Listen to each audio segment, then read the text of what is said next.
We're going to talk about load and lag today in the downswing.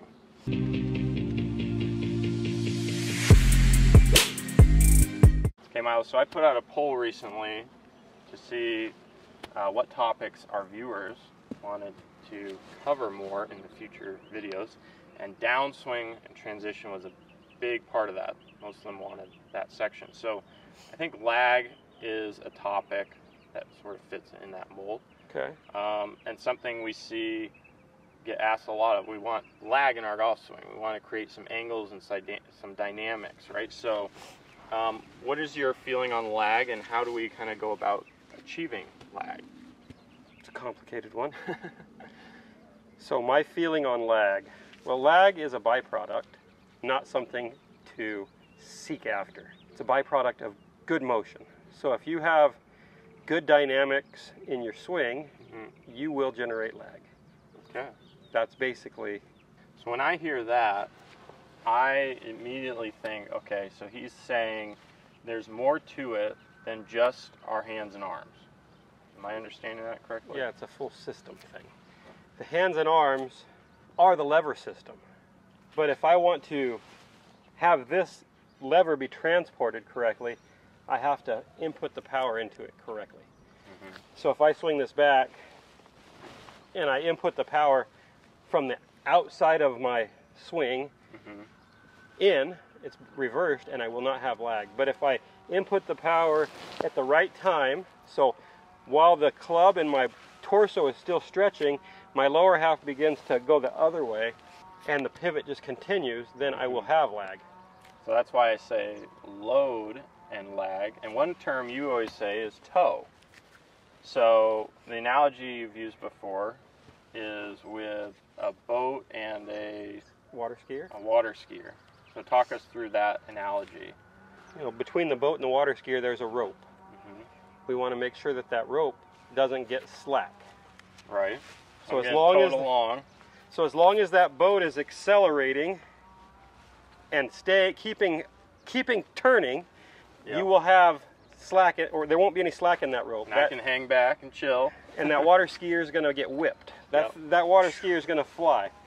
Now, if that boat begins to slow down or turns off, then the rope gets, the water skier actually gets slung around, the rope gets soft, and the energy is done, and the water skier sinks into the water. Eats it. Yes. But as long as that boat is continuing its circle and maybe even tightening its circle, then that water skier gets whipped faster and faster and faster. And when I think of that circling motion, that boat cornering and water skier getting towed, I think of the club head staying back and to our right for our right-handed golfers. Yes. Now that face can stay stable and there's less unload early. And at some point, you, the boat, is going to slow down because you're not going to keep spinning in a circle, right? Not a figure skater. So we're going to put on the brakes and start to slow down, which is going to transfer the energy out into the club at the right point in time. Because we want the energy to get out into the golf club and sling that club. And we want it to go slack over here so that we can make this nice quiet finish, but there was a lot of speed over here. So there's important pieces all around there. Okay, but one method I wanted to talk about was this sort of with the arms and the wrists, because the right wrist, as we've talked a lot about on this channel, is really important to creating some of that angle. Yes.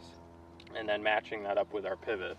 But it's sort of this, at setup, this club more or less is sort of up our left arm. And some of you guys might, you'll see some pros that's a little more straight at their sternum at setup, but let's say more or less it's up our left arm.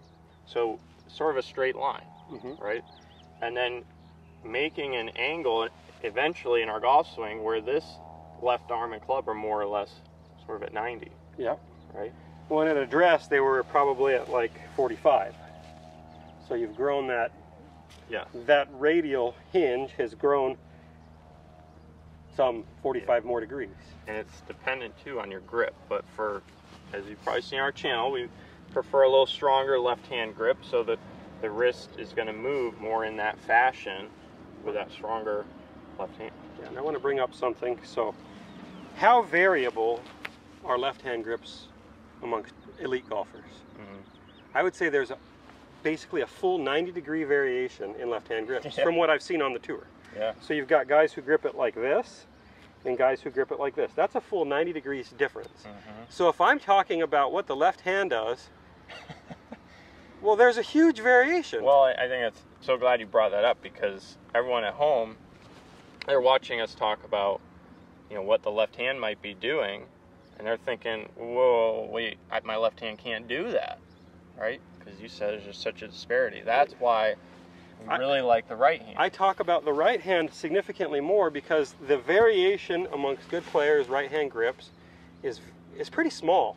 You know, a guy who has a really strong right hand looks like this. Yeah. And a guy who has a really weak right hand looks like this. That's nowhere near as much as we have guys who grip it with their left hand, which would be the equivalent of this, and guys who, so it's like, right. the left hand has so much more variation. So this angle, then, straight line to that angle you're seeing, yeah, we can really boil it down to more what the right wrist is doing. The right wrist is hinged back. Yeah. Extension. It's gone into extension.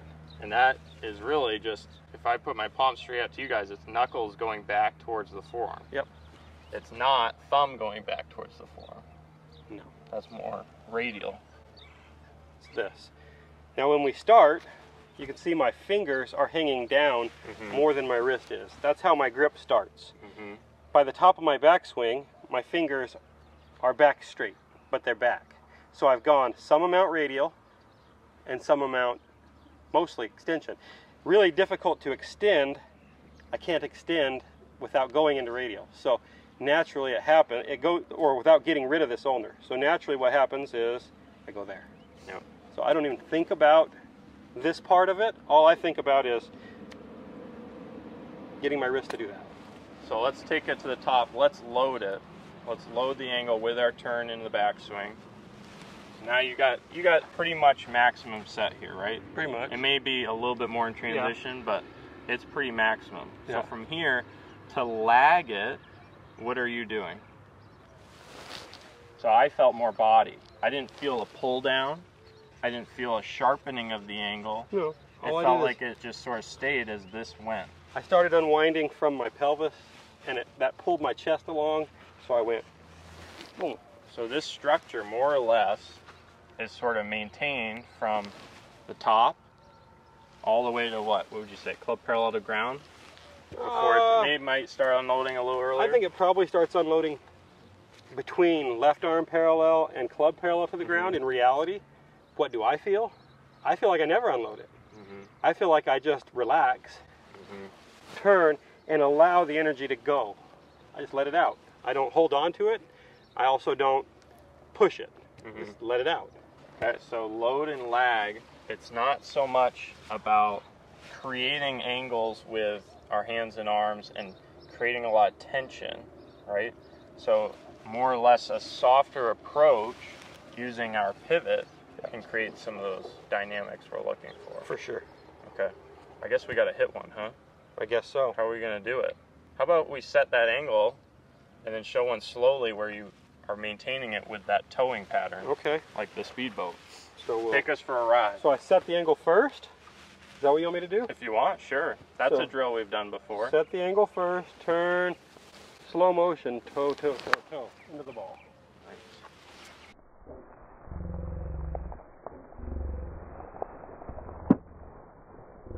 Feel that right wrist extension. Now I'll speed it up a little bit.